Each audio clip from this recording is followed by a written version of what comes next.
Sophia Mumbi was brought up by peasant farmers and as a result hated everything to do with farming. However, as fate would have it, she had an early retirement to concentrate on full-time farming.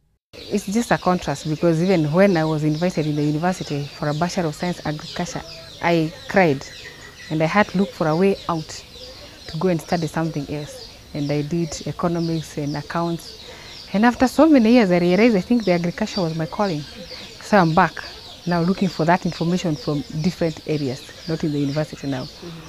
Poultry is the second most widely eaten meat in the world, accounting for about 30% of meat production worldwide, after pork at 38%. Sophia's pioneer project was poultry, which is also her favorite type of farming. I was brought up by a peasant farmer. And the only one thing that used to save us now and then, either in terms of an egg or a chick or a chicken, was the chicken. So that's why first I ventured into poultry. The hygiene of the chick is paramount, as Sophia advises. Because one is just a brooding cage.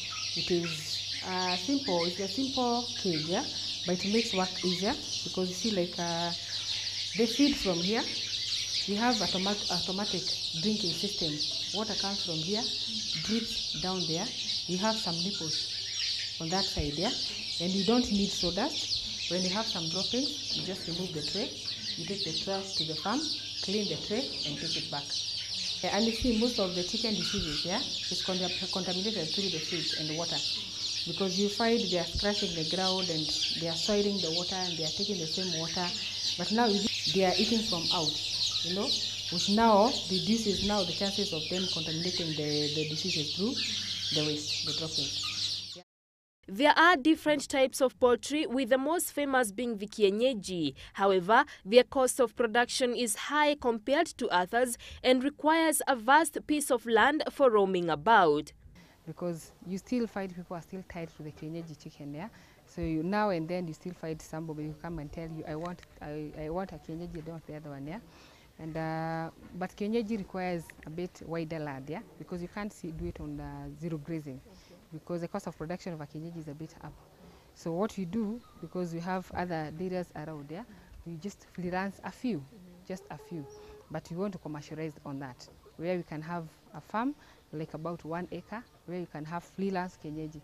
So you can cut down on cost of kienyeji by freelancing, yeah, but again you can still have capacity.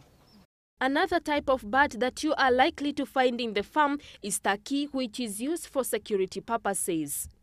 Sophia prefers mixing the chicken feed herself rather than buying the ready-made. This comes along with huge advantages, including cutting down the cost of buying the feeds.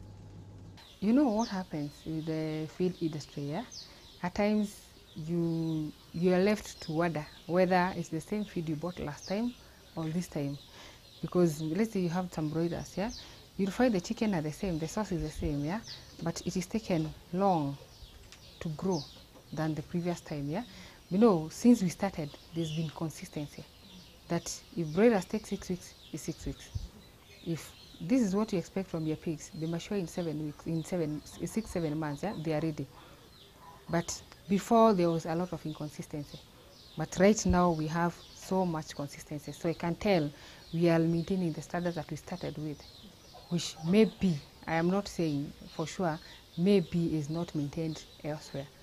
In this juncture, I met Kenneth Kinuthia, who manages the farm on behalf of Sophia. According to him, the youths do not always have to go for the white-collar jobs, as farming is as good as any other job. Yeah, although I performed that and didn't go to the college, I never regret, because the much I've learned from this farm, it is building me for my future, because I'm not living for today, I'm living for my future. And I do advise my youth, you should not live the today we have or look for the white collar jobs. You should look for the chances which are coming up or opening up so that we can live for our futures. Also have Dairy farming is another sector that Sophia is concentrating on. Kenya has one of the largest dairy industries in sub-Saharan Africa with an estimated 3.8 million dairy cattle. It is one of the few African countries that produce enough milk for domestic consumption with the occasional surplus for export. So now this is the dairy section, yeah? And starting with the dairy room, this is where we have the equipment for milking. We have the milking machine. You can see the piping. The milking is done there. We have the defreezer to just store milk in case you need to store. And everything about the milk is here. Dairy production in Kenya is mostly done on a small scale, with 80 to 85% of milk produced by small-scale farmers. Moreover, Kenyans are some of the highest consumers of milk on the continent, and Sophie has managed to milk money from dairy farming. She has improvised a traditional way of storing cow feeds, meaning there will never be short of food for them, come rain, come sunshine. She advises people to use this method to prevent animal deaths during the dry seasons. Because actually it's more advisable to give your animals dry feed than the green ones. Okay. Yeah, so what we normally do, we store the green ones as silage, yeah? But you mix with the hay. Silage is a feed which is stored for future use, yeah? You see, at times you find farmers having a bumper harvest, let's say, of maize.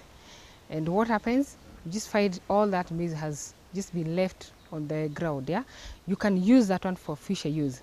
So how you do that, yeah, is just cutting it into pieces using the same machine, yeah? And you make some underground pit, big pit, yeah? Use some polythene. You put your hay, you put your stock, yeah, you know, the small cut pieces, yeah. Then you put molasses on top, yeah. You keep on compressing, because what you want to eliminate is the air, because if there is a lot of air inside there, they are going to lot. So you compress as you are moving. You compress, yeah. And then you leave it for some time. You don't just use it tomorrow. You leave it for some time, yeah. It can stay there for a whole 1 year. Yes. So when you hear there is drought and all that, yeah, you don't have a problem because your feed is underground. So you just keep on removing small quantities, yeah, and then you mix it with the hay, and there you are, done. Most of us have developed a negative attitude towards pigs as dirty and noisy. But did you know that pig farming is one of the most profitable agricultural ventures in Kenya? A pig is one animal that can multiply as fast as you want, because one pig can give you anything from 6 to 16 piglets. And the gestation period is 3 months, 3 weeks, and 3 days. So in an year, a pig can give you 2 deliveries in a year, when a cow will just give you 1. So it will breastfeed for 6 weeks, that is 1.5 months. Once you take the kids away, it will just stay for 1, maximum 2 weeks, and then it's on heat again. So now if a pig can give you, let's say, a dozen, twice in a year, you're talking about 24 piglets in 1 year. So if you're talking about 10 of them, yeah, 240. So what is that that can give you that big number? And you see, when you have the capacity, even though margins are small, if you have 240 pigs, yeah, and they give you a margin of about, let's say, 5,000. How much is that? Yes. So it's an investment you can count on. You can even start planning that in 6 months' time I'll have a check of 500,000 where I can do this and this and that. Visiting the pig sheds in Sophia's farm, you would really notice their presence. There is no foul smell and the pigs are asleep after being well taken care of. According to her, the only 3 ingredients to a successful pig farming operation are getting the right breed, giving the right feed and proper care. But when you give them the right feed, they are usually very calm, very quiet, and very clean. Yeah, like now you can't know there are so many pigs around here. There are over 160 pigs, but it's a very quiet place. And it's not stinking because the place has been kept clean. The conclusion of farming for Sophia is that nothing at all goes to waste. We get the dung from there, you mix it with water to make something called a slurry. You put it inside here. This is biogas, yeah. It's made of 3 parts, yeah. This is where where you put the slurry, mix first and put it inside here. And then you have the dome. This is where the gas now is formed, yeah. This slurry passes down there, and then there's no oxygen inside. So it's anaerobic. It's not aerobic, anaerobic, yeah, process, yeah. Breaks down all that, yeah, into methane. So methane goes up, and the used slurry becomes lighter, you know. So it goes out, and now this one can go to the farm. And it's also very good with the so-called green gas effect and all that, yeah. So whatever is coming out, the methane has been extracted, so it can go direct to the farm without any effect. Yes. So now this gas is what we are using to cook in the house, yeah. Oh, really? Yeah. Okay. Having participated in the Nairobi International Trade Fair for several years, including the just concluded show, Sophia is not yet satisfied by what the whole idea has become. I remember even when I was a kid, yeah, there was so much to do with agriculture, farming, and the like, yeah. But with time, it has changed to be an entertainment place. You find, if you go counting, yeah, you find the entertainment joints in the show are more than the farming joints, you know, and it's supposed to be the opposite. And you know, we are not supposed to take our exhibitions to the show for the sake of it. We're supposed to research this year. You know, the shows just ended. Between now and next year, you're supposed to have research on new methods, so that the farmer who came last year is looking forward to go next year to find something else. A new technology, a new method, a new seed, not just the same old goat that was there, that won last year is the same goat which is there. You know, and it becomes appetizing when you are expecting something you didn't know. Now next year, I'm supposed to research on something else. So it will be something different. So whoever came to my stand last year and this year will be expecting something different. And it should be like that for all the stands. Having come this far, she is more grateful to her family for their support even after she left her accounting job to take the risk in farming. Actually, I made my decision when I was in South Africa for a show. I went for a Black Farmers Expo last year in July. I saw it in the internet and I decided I'm going. I applied for the visa I got, so I went. And I found so much that can be done. And I realized I think I'm sitting down so much than moving around and doing what I'm supposed to do. So I just called my husband. I told him, now I'm resigning. He told me no. I told him yes. So I came back and I did it. I told my employer, but he was expecting, because in the evening I used to have some tomatoes, some skuma wiki in the car I'm selling. He used to be my customer. And actually I even told him, I'm not going to look for another job. I'm going to do what I like. So I'm going for farming. Yeah. Her advice to the public is to learn new ideas and embrace farming, as it is the backbone of our economy. I feel bad, yeah, because if you go out there, you realize Kenya is one of the best countries to be in, because we do not experience extreme temperatures and extreme weather. We never have the so-called winters and summers, yeah. We just in the tropicals, you know, we just have the best, yeah.